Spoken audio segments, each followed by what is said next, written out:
Hi, welcome back to my channel. If you're new here, welcome. My name is Ashlyn. I am a 26-year-old wife and mom. I make a lot of personal finance videos, so if that sounds like something that you would be interested in, I would love it if you would subscribe and join us here on this channel. So as you can probably tell from the title and thumbnail of this video, we are getting into the nitty-gritty numbers of my finances. Now, I'm making this video partly because I didn't film enough for the original video that I was planning to post today, partly because this is kind of a video that I would be interested in seeing somebody else make. It's something that I would be interested in watching, so I thought it would be fun to make it, and partly because I kind of want to make a little record for me to look back on maybe in a year or 5 years from now and just see the progress that we have been making. So I'm definitely not bragging here. I'm not saying you should be comparing your numbers to these by any means at all. This is just a look at where we are at with our finances as far as debt and savings and investments, all of that sort of thing. So let's jump into that. So I think we'll start with the good stuff first, and that is our total debt is $0. So this is something that I'm really proud of. We worked really hard to pay off all of our debt a few years ago, and we've worked probably even harder to stay out of debt as we've gone through school and made a lot of different changes in our lives. I would say our lack of debt is one of the biggest factors that went into me being able to quit my job and become a stay-at-home mom.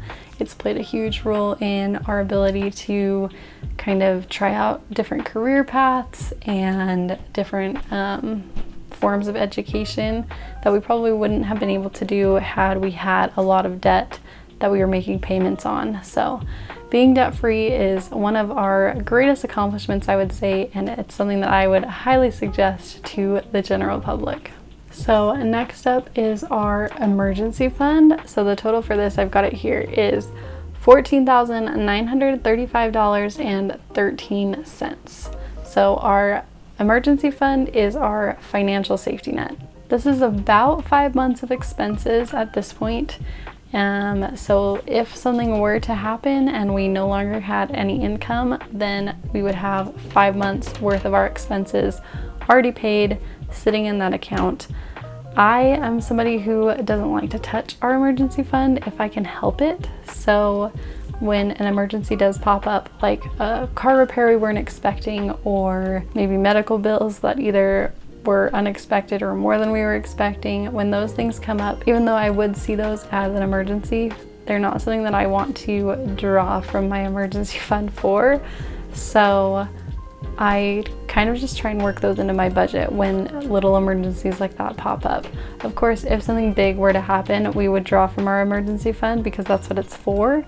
But if I can help it, I don't want to touch that emergency fund. I like for it to just be there as our little cushion. It's our safety net. It's kind of something that brings me a lot of financial peace. So yeah, the emergency fund is for super crazy emergencies, I guess. Next is our total savings, and that is $8,612.47.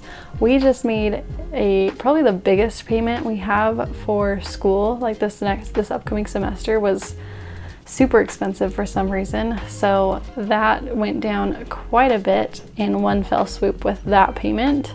We are currently paying for my husband's master's degree out of pocket. So this savings account used to be our house fund and our school fund, and now they are just one. It's all going towards school, and I think we have 3 more semesters to pay for, and with that 3 semesters, this is not going to cover it, what's currently in our savings fund.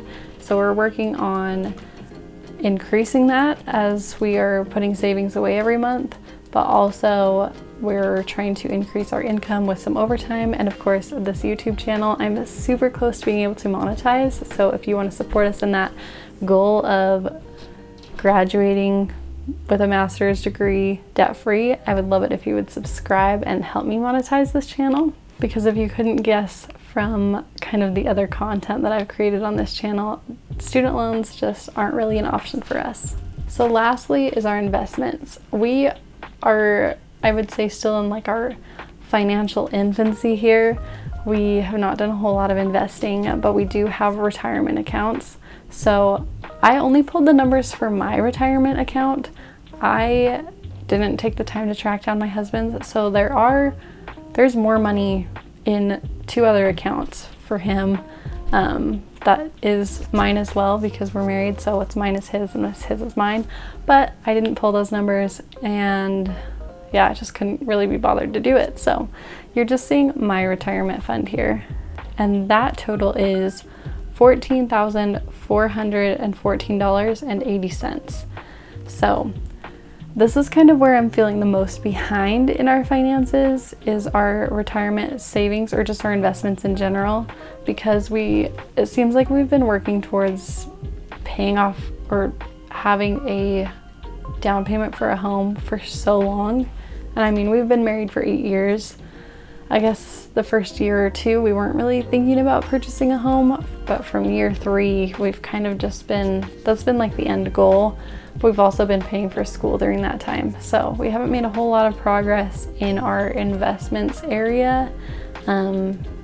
I would count a home purchase as an investment, and then also our retirement funds. We're not putting in as much as I would ideally like to be, but it is just that season of life. We're still contributing a little bit from my husband's paycheck into retirement, and when we finally graduate school and are done and have that in the rearview mirror, then we will up that retirement contribution even more. But for now, that's kind of where we're at. And this is something I haven't done, but I was thinking I would run the numbers with you to see if I just had my little retirement account right now and I didn't put any more money into it, how much that would be. So let me pull up our little calculator. All right, so I'm using this Ramsey investment calculator. Ramsey's my favorite. I trust them the most, so that's what I'm using. So my current age, I am 26. Probably, I mean, I'm retired, but we'll just leave it at 67 because that's when I can start drawing from it. How much money do I have in investment? $14,414.80. Whoops, gotta put a decimal in there. I wish. How much will you contribute? If I were to not put any more of my, like if I didn't put any more into my retirement ever, the S&P 500 has been roughly 10 to 12% annually over a 30-year. But I'm gonna put this on the lower end just in case. I think I'll put 8% and we'll just see. So 41 years is what I have until that retirement age, so I can start drawing out. And that is $378,937. So that is not a bad number by any means, but it's definitely not something that I could live on for 20 plus years either. I mean, I pride myself in being frugal, but honestly, as retirement, I don't see myself having to live as frugally as we do now. So definitely will want to increase that number. And I mean, of course it is higher with my husband's retirement funds. I'm sure he has probably more than I have in this account in his too. So we're already doing better than that, but definitely some room for growth. Oh, this is fun. They have what if I saved an extra $100 per month? That would increase it by another $330,000. Wow, that's crazy. Daily coffee purchases adds up to $128 a month. Weekly restaurant visits. So if this is something that you haven't looked at, if you're curious as to where you are with your finances, this is kind of a fun calculator. Show you what you can do, where you're at, that sort of thing. It's kind of pointed out to me that I'm not doing as poorly as I thought I was. $378,000 is still pretty good to have invested in my retirement fund. In the end, of course, that's going to go up because we are going to continue to invest and have our house and everything like that. So that is kind of a snapshot of our finances. If you enjoyed this video, then I would love it if you would subscribe, like this video, maybe share it with somebody. I'm super close to reaching 1,000 subscribers, so if you want to help us reach that goal of 1,000 and help me monetize this channel, then I would love it if you would do that. And I will see you again next week for another video. Bye!